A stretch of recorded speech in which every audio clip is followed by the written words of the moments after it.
Bienvenue dans cette nouvelle vidéo où nous allons parler de l'histoire de la chambre de Prince Aimé. Alors, grande famille, vous avez reconnu la voix, vous avez reconnu le garçon.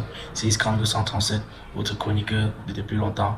Je suis toujours là pour vous dire, pour vous donner les informations à temps réel et des informations vérifiables. C'est pourquoi je ne suis pas pressé pour faire mes sorties. Je le fais doucement et vrai. J'aime faire avec le nombre de temps que possible, mais que les informations mises à votre égard soient des informations vérifiées et confirmées. Alors, observons un tout petit peu et écoutons ce que dit Prince Aimé.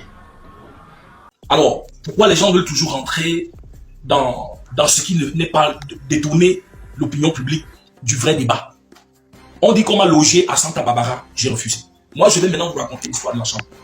Puisqu'ils veulent que je vous raconte l'histoire de la chambre. L'histoire de la chambre, voici comment ça se passe. Une semaine après la sortie de la version Viviane avec Malox et les 5 grosses têtes, un jour, les gars de Easy Consulting me trouvent dans mon quartier à la cité c'est chez moi. Et on me dit, fais tes bagages, prépare-toi parce que tu pars ce soir, c'était un dimanche. J'ai dit, je pars comment? On dit non, on va faire le salaka ensemble pour dire au revoir aux gens de ton quartier. Et puis tu vas partir pour rejoindre ta nouvelle maison. J'ai dit d'accord. J'ai dit, mais est-ce que je peux pas dormir une nuit de plus? On me dit non. Et je vais à leur bureau. Après leur bureau, on vient chez moi où je vis à la cité-ci. Et c'est comme ça qu'on avait invité les gens du quartier qui sont venus. Vous avez vu sur les réseaux sociaux, moi je parle avec les preuves. Je ne raconte pas des histoires de gauche à droite comme les gens sont en train de raconter. Et on a fait le salaka. J'ai fait le discours pour remercier le quartier qui m'avait accueilli depuis que j'étais là. Et pendant toute la période difficile que j'avais traversée avant que le buzz, le succès de Viviane ne renaisse. Et on m'a mené dans un studio meublé à Maquette derrière la direction Orange. Et pendant qu'on m'amène là-bas pour me loger, on me fait comprendre qu'ils sont en train de signer des gros contrats avec MTM, avec Orange. Des gros contrats. C'est ce qu'on me fait comprendre. Et on va me loger dans cet appartement. Une suite, dans un studio, derrière la direction Orange. Et j'attendais ma grande soeur et mon grand frère, qui devaient arriver sur Douala, justement parce qu'il y avait déjà des incompréhensions. C'est la première fois que ma famille va s'initier dans ma collaboration avec les différentes personnes concernées. Et c'est comme ça que mon grand frère et ma grande soeur arrivent le lundi. J'avais déjà passé la nuit de dimanche dans ce studio meublé. C'était bien chic. Le tapis au sol, c'était vraiment bien. Et il y a une assistante qui vient, on me dit que c'est l'assistante qu'on a mis à ma disposition. J'étais content de ce que tout allait bien. Sauf que, quand mon grand frère et ma grande soeur arrivent, on se demande à combien coûte cet appartement et qui paye. C'est un appartement meublé trop beau. Un studio meublé trop beau. On se pose des questions. 3 jours après, on vient me dire qu'il faut payer 20 000, sinon je dois libérer. Parce qu'en réalité, on paye là-bas 20 000 par jour. J'appelle les gars de Easy Consulting, je les informe. On me dit que l'appartement paye 20 000 par jour. Je croyais que vous avez payé ici peut-être au moins 1 an ou 6 mois. Pourquoi vous m'avez amené ici? Pourquoi vous m'avez sorti de ma chambre? Et ils me disent non, c'est calabash. Nous, on ne sait pas ce qui s'est passé. Entre-temps, la ménagère qu'on avait recrutée, je lui demande à combien coûte son salaire. Elle dit 80 000. Je demande à Easy Consulting qui paye. On me dit c'est moi. J'ai dit mais comment vous avez négocié sans me consulter? On me dit non, on attendait à ce que c'est moi qui négocie avec elle. Je pose la question à la fille, elle me dit non, elle a déjà causé avec eux. Et ils lui ont dit que je dois payer, que le salaire, elle a fixé son salaire à 80 000 avec eux. Moi, je suis perdu dans tout ça. Entre-temps, le frère Calabash envoie son petit frère dans mon studio, dans le studio où je vivais. Parce qu'il y avait des problèmes au niveau du studio. Il me dit, j'ai demandé le projet qu'on a fini avec Yemi Alade. Les gars de Easy Consulting n'arrivent pas à m'envoyer. On va refaire une autre version. Je lui dis, ouais mon frère, on a déjà beaucoup travaillé. On ne peut pas remettre en cause le projet qu'on a travaillé. Il me dit non, les gars de Easy Consult, tu me manques de respect. C'est moi le producteur, je donne des ordres, on n'exécute pas. Donc je veux maintenant que tu travailles avec mon petit frère. Il va t'amener dans un autre studio. Je lui dis non, frère, calme-toi. Je vais appeler les gars de Easy Consulting pour qu'on appelle le studio pour récupérer le projet que nous avons travaillé. Au lieu qu'on se retrouve en train de faire un double travail. C'est comme ça que j'appelle les gars de Easy Consulting. J'essaie de régler cet autre problème. Ils me disent non, on allait donner, on a appelé le technicien, il a dit que l'enfant avait cassé son téléphone. Tout ça. Mais il est en train de mixer le projet, on va aller lui livrer le projet. Et je lui ai dit, mais et maintenant son petit frère, dont on m'a dit qu'il va maintenant travailler avec nous. Easy Consult, il me dit qu'ils n'ont pas connaissance de cela. Je suis perdu dans cette histoire. 3 jours après, il faut que je paye encore une nuit de plus pour dormir là-bas. Les gars de Easy Consult, ils me donnent 10 000. Moi, je complète 10 000. Je paye encore une nuit pour pouvoir dormir dans le studio meublé où on m'avait amené. Le lendemain, il faut sortir avec mes bagages. Ma grande soeur, mon grand frère et moi. Et l'un des gars de Easy Consult, je suis presque à la rue. Je me demande ce que je dois faire. J'ai envie d'aller payer une chambre d'hôtel pour séjourner. Mais je me demande si c'est la bonne solution. Les gars de Easy Consulting me disent c'est une honte que tu retournes encore à la cité si dans ta chambre. Nous, on va te prendre une petite chambre où tu peux loger même 6 mois. Et on va essayer de voir si on peut trouver une solution pour trouver la maison. J'ai dit non. Mesdames, Si vous ne pouvez pas trouver une maison et payer prêtez-moi pour que je puisse aller dedans, laissez-moi retourner dans ma chambre. Vous voulez aller payer une autre chambre. Mais j'ai ma chambre où je vivais déjà et où je suis encore en règle. Pourquoi vous voulez m'enlever pour m'amener dans une autre chambre dont je ne connais même pas l'endroit? Je ne sais pas combien de temps je vais prendre. En tant que non-voyant, pour m'adapter. Mieux vous me ramenez dans ma chambre où je vivais. Je suis dans la rue et ils ne veulent pas. Ils me disent qu'ils ont...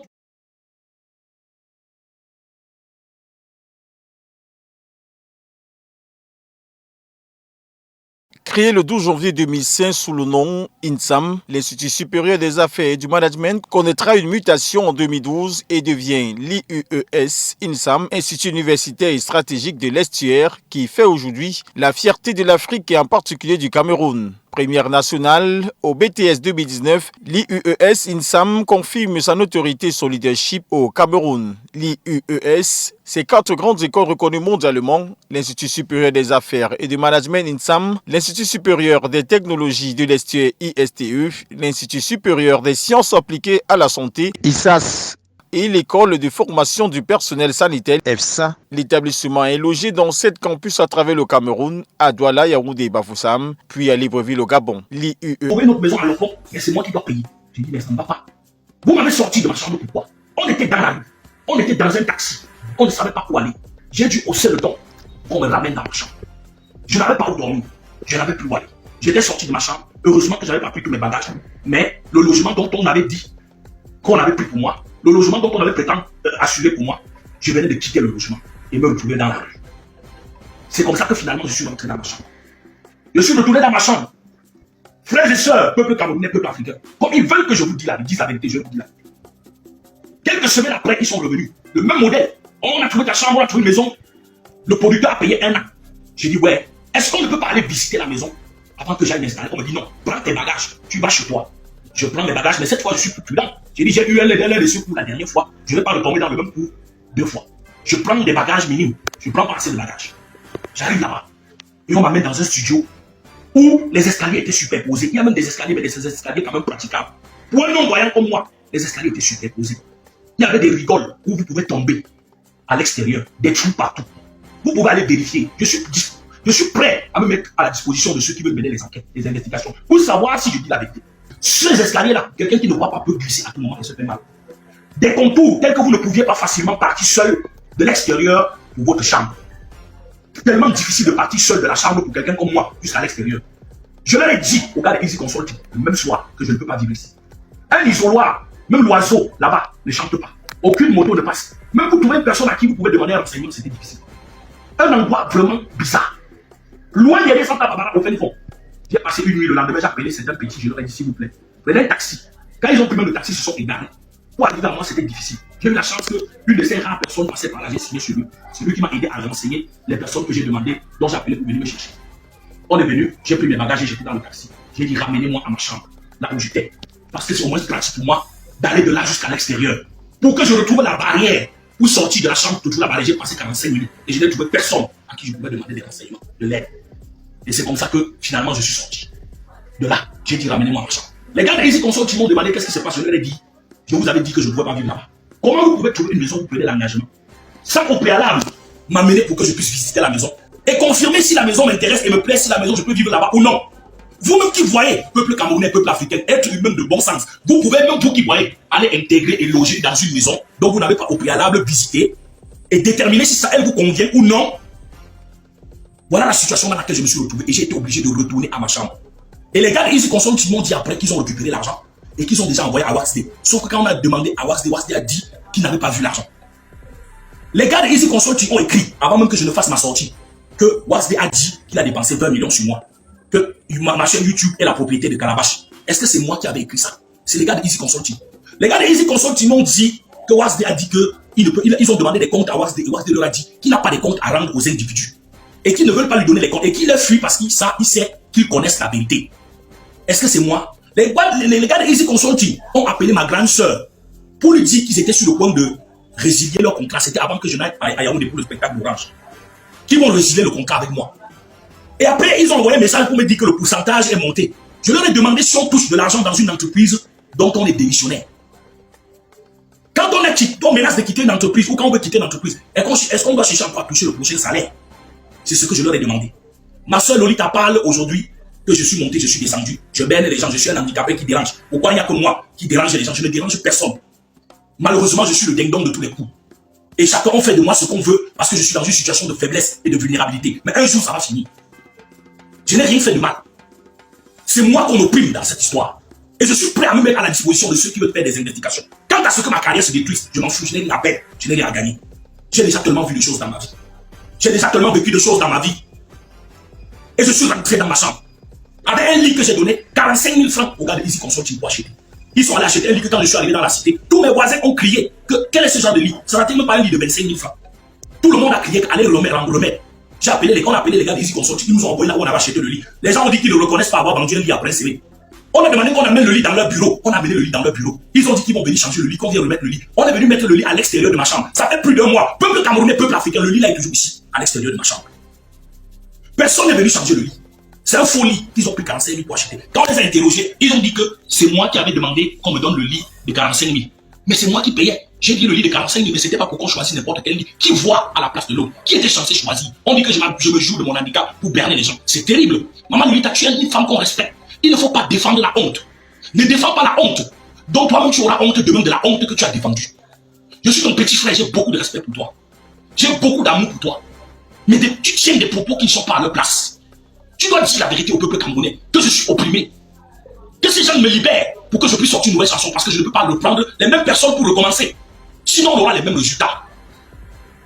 C'est toi, Maman Lolita, qui a parlé des millions d'oranges avec les autres internautes. C'est vous qui avez parlé des millions d'oranges. C'est vous qui avez parlé des millions d'oranges. Et vous avez donné des témoignages concordants en ce sens. Et je n'ai pas parlé du milliard pour rien. J'ai parlé avec les membres de mon équipe. Ce n'est pas pour rien que j'avance le chiffre du milliard. Vivian a été distribué au Canada, aux États-Unis, en France, un peu partout dans le monde, au Nigeria. Imaginez-vous. Moi, je ne suis pas fou. Je parle des choses qui sont vraies et qui sont vérifiables. Moi, je ne veux pas trop bavarder. Comme ils vous ont dit qu'ils m'ont logé à Santa Barbara. Voilà l'histoire de la chambre. Et l'assistante, je vous dis que dans le contrat, il était question qu'ils puissent mettre à ma disposition une assistante. Ça n'a pas été fait. L'assistante qu'ils ont mis à ma disposition, on m'a dit qu'elle coûtait 80 000. Et c'était que pour le studio où on m'avait logé. J'ai dit à la fille de rentrer que je devais réfléchir et l'appeler. Comme je suis rentré dans ma chambre, on ne l'a plus jamais appelé. Il n'y a plus jamais eu d'accord entre eux et moi pour qu'on puisse appeler l'assistante. La voiture qu'on m'a offerte, si vous ne le savez pas, c'est moi qui ai fait les papiers de la voiture. On m'a offert une voiture sans papier. La semaine où on vous a dit que je suis allé à Kribi sans voiture, c'est parce que la voiture n'avait pas de papiers. J'ai été obligé de faire les papiers de ma voiture moi-même. On avait dit qu'on devait payer mon chauffeur. J'ai trouvé le chauffeur, mais c'est moi qui paye mon chauffeur. C'est moi qui paye mon chauffeur. Que les gens arrêtent de vous raconter des histoires à dormir debout. Moi, je n'ai rien à gagner à venir à chercher la compassion ou la sympathie des gens. Je ne suis pas un pleurnicheur. Je ne vois pas, Dieu n'a pas permis que je puisse avoir les yeux, mais je suis un battant. Je suis un battant, mes frères et sœurs. Je ne suis pas arrogant. J'ai été toujours humble. Vous n'avez jamais entendu ma voix. Tout ce qu'on a dit jusqu'ici, c'est la première fois que je lève la voix. Et je lève la voix parce que c'est grave. Et que chacun soit prêt à assumer ses propos. Parce que peut-être on ne va pas rester seulement dans le cadre des réseaux sociaux. Que Dieu vous bénisse. Je disais encore à notre grande sœur Lolita, j'ai beaucoup de respect pour elle. D'ailleurs, elle est la seule personne que quand elle parle, je réponds directement en m'adressant à elle. J'ai beaucoup de respect pour elle. Mais elle doit savoir, même si elle est en train de me soutenir, elle doit savoir me soutenir. Me traiter de mendiant, c'est insulter mon combat. J'ai refusé la mendicité pour me consacrer au travail.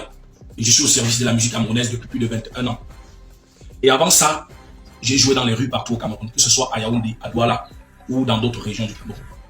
On m'a connu un peu partout avec ma guitare avant que je ne sorte mon premier album.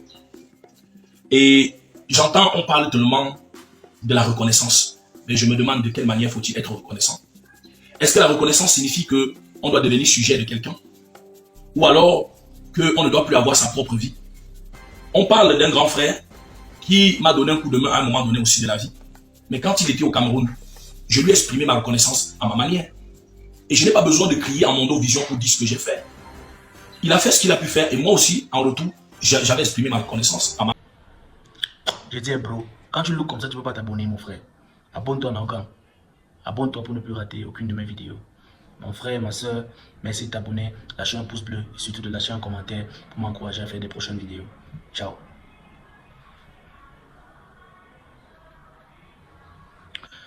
Je suis dépassé. Je suis dépassé. N'oublie pas de t'abonner. À suivre dans une prochaine vidéo.